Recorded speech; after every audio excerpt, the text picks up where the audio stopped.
Welcome back, everyone. Thomas. Agent Morgan, it's past 2100.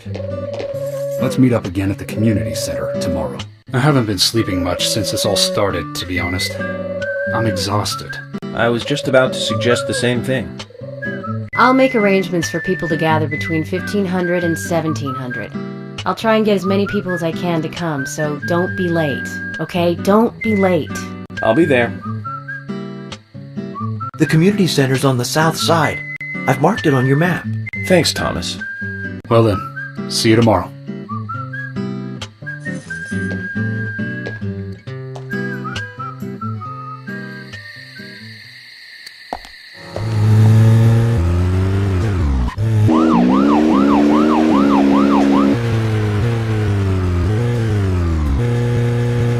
Okay, Zach. I've been thinking about what movie I'd like to watch next. And finally, I've made a decision. It's always hard to narrow it down just to one movie, but I've put a lot of thought into this, and I'm sure you'll agree with me. 1975. Directed by Steven Spielberg himself. The grandfather of panic movies. Set in a small town in Massachusetts.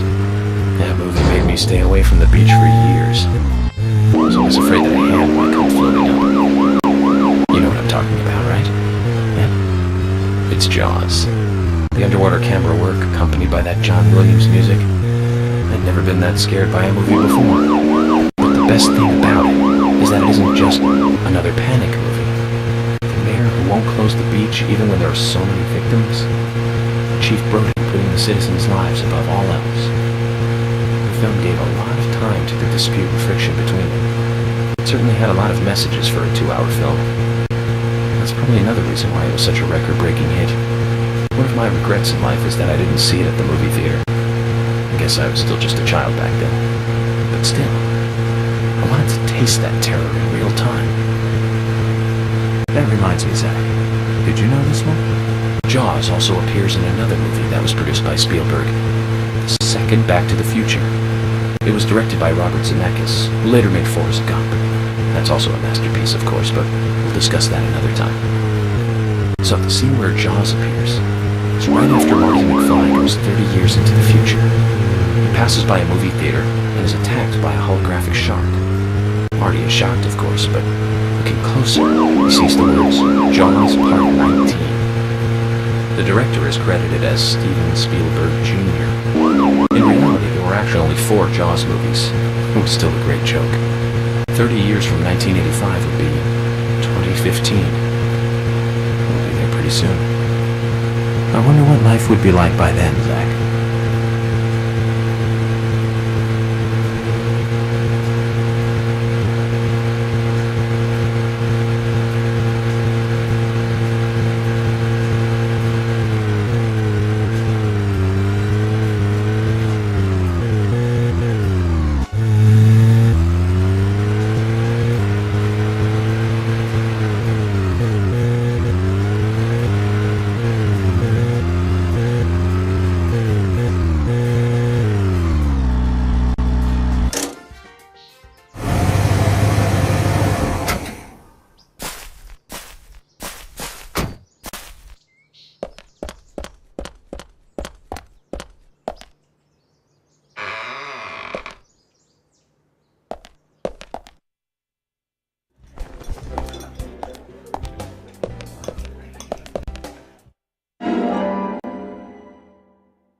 Hey, I'm working here. You can't just stroll into a chef's kitchen.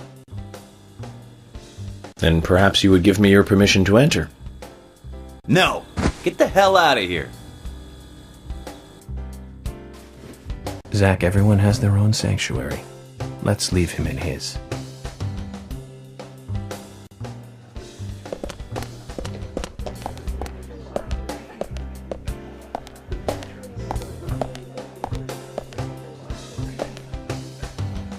FBI Special Agent Francis York Morgan.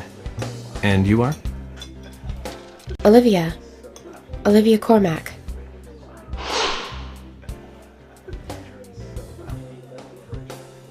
Olivia. Now that's a lovely name. Do you think so? You're the only one who's ever said that other than my father and Nick. Oh, it's a very good name. You should be proud of it. There's that famous singer, too, isn't there? From the 70s? She's actually from England, but she's got this really strong image of being an American pop singer. Huh? That's it. Olivia Newton-John. You know of her, right? She's not only a successful singer, she's successful as an actress, too. Personally, I really liked Xanadu back in 1980. She played a cute fairy and just looked amazingly stunning. It's hard to believe she was 32 at the time. Right, Zach? Sorry, I'm not sure what you're talking about. Really? That's a shame. You should watch it when you get a chance. You'll learn to love your name. Oh, okay. So, Olivia, do you know anything about Anna that might be helpful to me? Oh, she was a bright and lovely girl. I can't believe she... Did she ever look worried or anxious? No, not really. I can't believe it, really. I'm never going to see her again, am I? She was here with us, so happy and energetic just a few days ago. She and I, we were getting all excited over some new dessert. Thank you, then. If you remember anything else, let me know.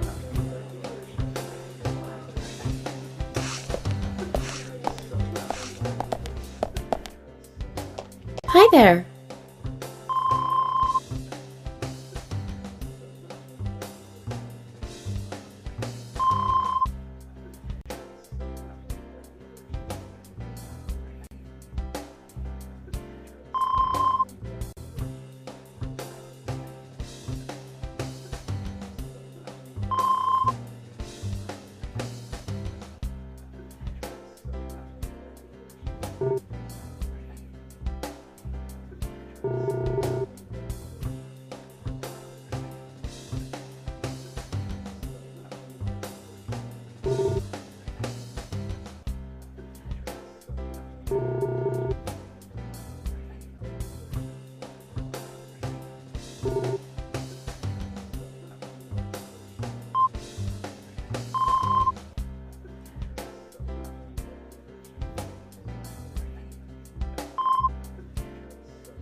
Greenvale Community Center. Now that's an impressive building. The clock tower is impressive too.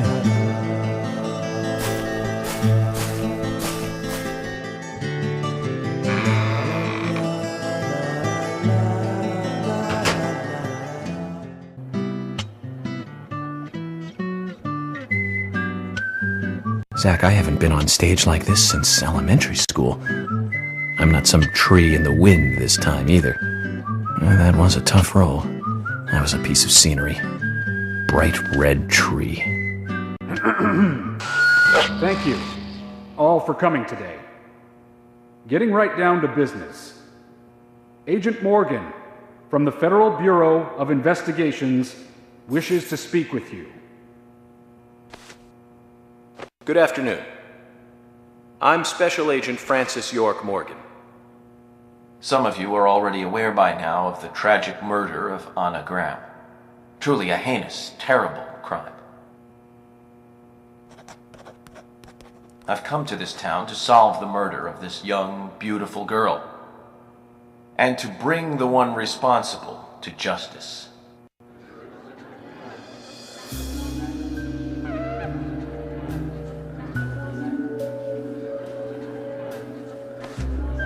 Unfortunately, incidents like these have a tendency to happen again. I asked to have you gathered here so I can share some advice in order to minimize the risk of further fatal incidents. Firstly, please, stay away from any dark, dangerous, isolated places. Those of you with children, especially of Anna's age, please guide your children away from such places at all costs. Secondly, avoid going out when it is raining. Now, I've heard the folklore story of the raincoat killer.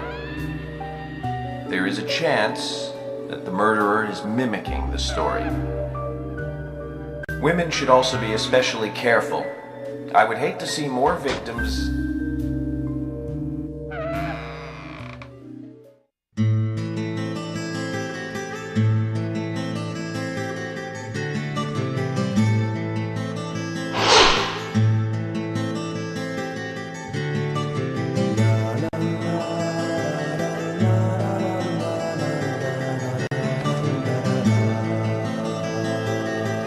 Who's the fashionably late one? That's Carol, Thomas's sister. She owns a bar. Thomas's sister.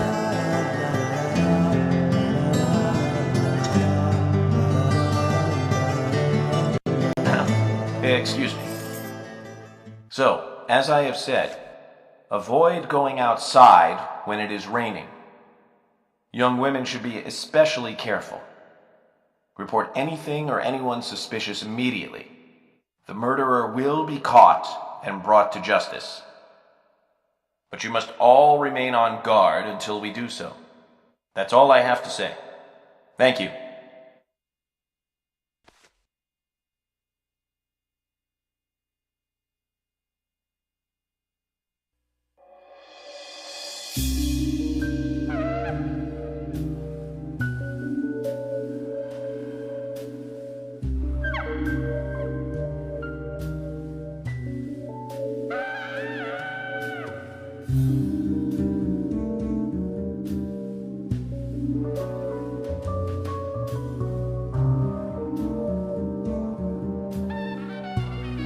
When paying for our sins, we must not frown. The loss of Anna was for that debt.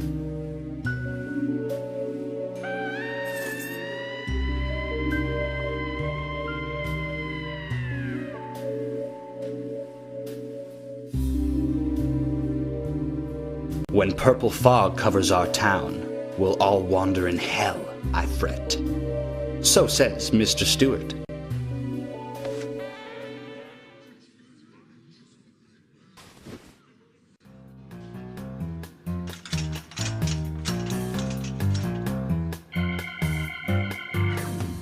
Sure knows how to steal thunder. Well then, Zach, let's ask some questions before all these guys leave.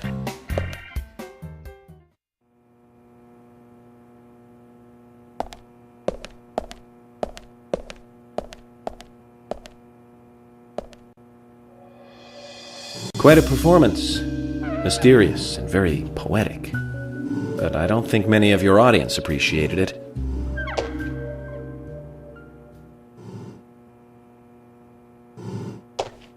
Mr. Francis York Morgan, the purple fog appears with rain, soiling and ruining our town. The evil does not drain. Find out why the town is soiled. Remove the source from which it boiled. Then and only then your case is solved. But for this to happen, to solve the crime, the proper must do the proper at the proper time. It is not yet mine, that is, Mr. Stewart's time, not mine. But if you, Mr. York, find the right timing to chat with me, that is, with Mr. Stewart, may that be. Informative and fruitful, you will see. So says Mr. Stewart. So, Harry, you know something. But there's some reason why you can't tell me yet. Is that what you're trying to say? Cut the poetic rubbish, Harry, and tell us what you know. We can force you to talk, you know.